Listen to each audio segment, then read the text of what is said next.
Hello friends, आज हम पढ़ने जा रहे हैं क्लास 9th का चैप्टर 3 निर्धनता एक चुनौती।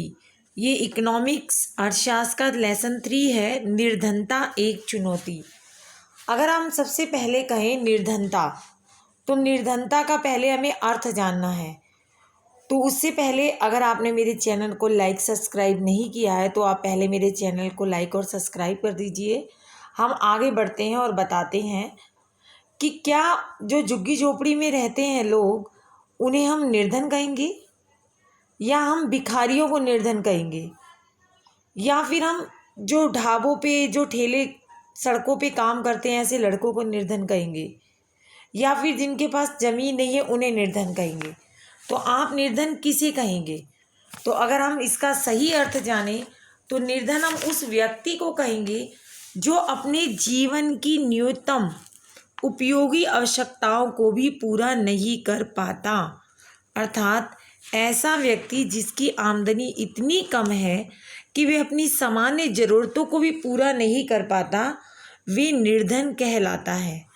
अब निर्धनता से क्या होता है, ना तो उसे स्वच्छ जल मिल पाता है, ना रोज़गार मिल पाता है, वो असहाय हो जाता है, वो बीमार रहता है क्योंकि उसे पेयजल स्वच्छ खाना नहीं मिल पाता। तो केवल एक यही कारण नहीं है कि निर्धन है तो निर्धन ही है, कुछ कारण और भी हैं। जैसे प्राकृतिक आपदा आ गई, अचानक सुनामी आ गई, या अचानक देश में ज्वालामुखी फट गया, तो उसके कारण भी हम निर्धनता की श्रेणी में चले जाते हैं। तो ज़रूरी नहीं कि जो शुरू से निर्धन है वही निर्धन रहेगा।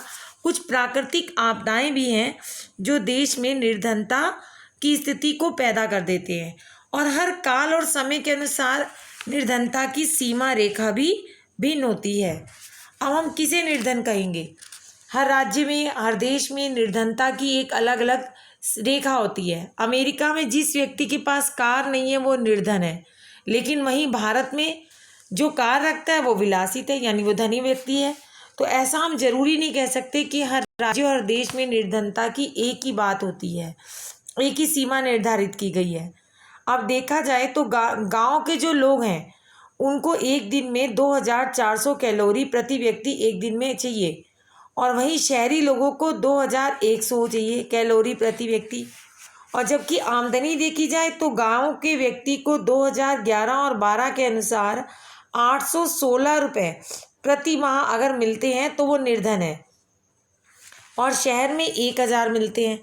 तो अब हम कह सकते हैं कैलोरी की मात्रा अगर गांव के व्यक्ति को ज़्यादा है तो पैसे की मात्रा शहर के व्यक्ति को ज़्यादा क्यों मिल रही है? तो हम यही कहेंगे कि गांव के व्यक्ति मेहनत कश होते हैं तो उनको कैलोरी की आवश्यकता ज़्यादा होती है, और गांव में फल सब्जियां ऐसी किसान अपने खेतों में उगा लेते हैं, महंगाई कम होती है, तो वहाँ प्रति व्यक्ति आय कम मंथली मानी गई है। तो वहीं शहरीकरण में क्या होता है, वो शिक्षित होते हैं तो वो अपनी कैलोरी कम रखते हैं क्योंकि उन्हें एजुकेशन से रिलेटेड ज़्यादा वर्क करना होता है। और दूसरा, यहाँ शहरों में आवश्यक चीज़ों की कीमत ज़्यादा होती है, तो इसलिए यहाँ पे 1000 रुपये प्रति माह राष्ट्रीय प्रतिदर्शन सर्वेक्षण के द्वारा प्रति माह आमदनी व्यक्ति की मानी गई है। तो अब हम ये भी कह सकते हैं कि कुछ जातियाँ अनुसूचित जनजातियाँ हैं, इन लोगों में 100 में से हर 43 व्यक्ति निर्धन है। क्यों है? कुछ जाति के कारण भी व्यक्ति निर्धनता की श्रेणी में आ जाता है, और हर एक परिवार की आय भी समान नहीं होती है। तो प्रत्येक राज्य में निर्धन व्यक्तियों का समान अनुपात नहीं है। अगर हम इस मैप को देखें तो हम समझ जाएंगे सबसे ज़्यादा निर्धन व्यक्ति भारत में बिहार, उड़ीसा और असम में पाए जाते हैं। आप आंकड़ा देख सकते हैं। और सबसे कम निर्धन व्यक्ति हैं केरल में, हिमाचल में, पंजाब में। अब कारण देखा जाए तो पंजाब और हरियाणा जैसे राज्यों ने कृषि क्षेत्र में काफ़ी उन्नति कर ली है, इसलिए वो निर्धनता से उभर गए हैं। लेकिन बिहार, उड़ीसा राज्य ऐसे हैं जहां आज भी निर्धनता की जो सीमा रेखा है वो बहुत ज़्यादा है, और वहाँ बहुत ज़्यादा लोग निर्धन हैं। अब निर्धनता के कारण जानते हैं। अब निर्धनता का सबसे बड़ा कारण, पहला कारण क्या है? जनसंख्या। भारत में जनसंख्या इतनी ज़्यादा है कि प्रति व्यक्ति, हर व्यक्ति को काम देना सरकार के लिए एक बहुत बड़ी चुनौती हो जाता है। अगर दूसरा कारण देखा जाए तो वो है बेकारी। यहाँ पे निरक्षर शिक्षित लोग नहीं हैं, लोग ऐसे ही घूमते रहते हैं, उन्हें लगता है कि पढ़ाई में क्या मिलता है, भीख मांगने के लिए अपने बच्चों को ऐसे ही छोड़ देते हैं। तो ये भी एक निर्धनता का मुख्य कारण है। तीसरा कारण है यहाँ पे जो क्या होती है, बेकारी। लोग बेकार ज़्यादा हैं, शिक्षा नहीं है, तो वो एक गांव से दूसरे गांव, एक शहर से दूसरे शहर घूमते रहते हैं। तो इस कारण पर्टिकुलर उन्हें एक जॉब भी नहीं मिल पाती है। अगला कारण अगर हम कहें तो वो है कुपोषण। अच्छा स्वास्थ्य ना होने की वजह से भी व्यक्ति निर्धन हो जाता है, वह दूसरे पे डिपेंड रहता है, वह असहाय हो जाता है, इसलिए भी निर्धनता की मात्रा यहाँ बढ़ जाती है। अब देश में निर्धनता को दूर कैसे किया जाए? सबसे पहले औद्योगिक विकास किया जाए। जितने ज़्यादा उद्योग धंधे होंगे, लोगों को ज़्यादा काम मिलेगा, लोगों को नौकरी मिलेगी, बेरोजगारी चली जाएगी। दूसरा, हम लोगों को शिक्षित करें। शिक्षा बहुत बड़ा माध्यम है, क्योंकि व्यक्ति कम आमदनी में घर कैसे चलाए, कहाँ क्या काम है, इन सबको शिक्षा के माध्यम से बड़ी जल्दी सीख जाता है। तीसरा है, हम खेती में, क्योंकि भारत एक कृषि प्रधान देश है, हम खेती में नए नए उपकरणों का प्रयोग करें, जिससे और नए नए कीटनाशक दवाइयाँ आदि चीज़ों का प्रयोग करें, जिससे क्या हो, फसल ज़्यादा हो और बेरोजगारी कम हो, भुखमरी कम हो।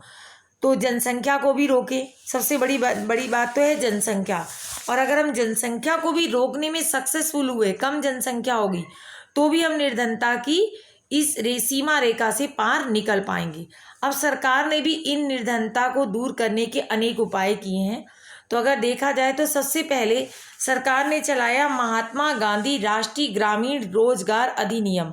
ये 2005 में अधिनियम बना था।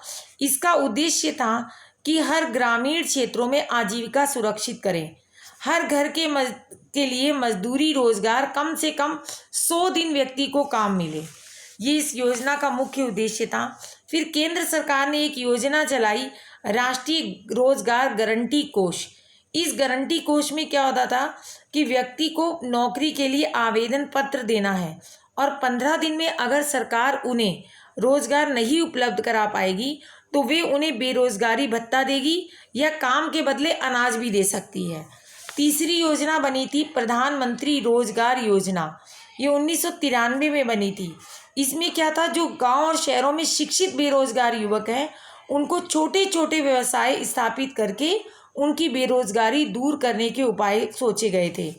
अगली थी स्वर्ण जयंती ग्राम स्वरोजगार योजना, 1999 में हुई थी। इसमें बैंकों के द्वारा सरकारी सहायक थोड़ी जो भी है सरकारी है, उनके द्वारा इन्हें थोड़ा सा लोन देकर इनकी आर्थिक दशा सुधारने का प्रयास किया गया था। उसके बाद एक आई थी प्रधानमंत्री ग्राम उदय योजना, 2000 में शुरू की थी। इसका मतलब था, इस योजना के अंतर्गत प्राथमिक शिक्षा दी जाए बच्चों को, ग्रामीणों के लिए आश्रय घर बनवाए जाएं, उन्हें अच्छा जल दिया जाए, उनके लिए पर्याप्त मात्रा में विद्युत की उपलब्धि कराई जाए। तो ये सब योजनाओं के द्वारा सरकार ने राष्ट्र में निर्धनता को दूर करने के अनेक उपाय किए थे। तो अगर हम क्वेश्चन देखा जाए तो हम सबसे पहले पूछ सकते हैं, निर्धनता क्या है? तो आंसर यही होगा, जो व्यक्ति अपनी आमदनी से अपनी सामान्य ज़रूरतों को भी पूरा नहीं कर सकता, उसे हम निर्धनता कहेंगे। अब दूर करने के उपाय यही हैं, औद्योगिकरण किया जाए, कृषि क्षेत्रों में प्रगति की जाए, शिक्षा का प्रसार किया जाए, प्रशिक्षण केंद्र खोले जाएं, और सबसे पहले जनसंख्या को नियंत्रित किया जाए। और निर्धनता के कारण भी देखे जाएं तो यही है, अशिक्षा है, भुखमरी है, बेकारी है, शैक्षिक और चिकित्सा सेवाओं की कमी है, प्रदूषित जल है, न्यूनतम आमदनी है, ये सब कारण हैं।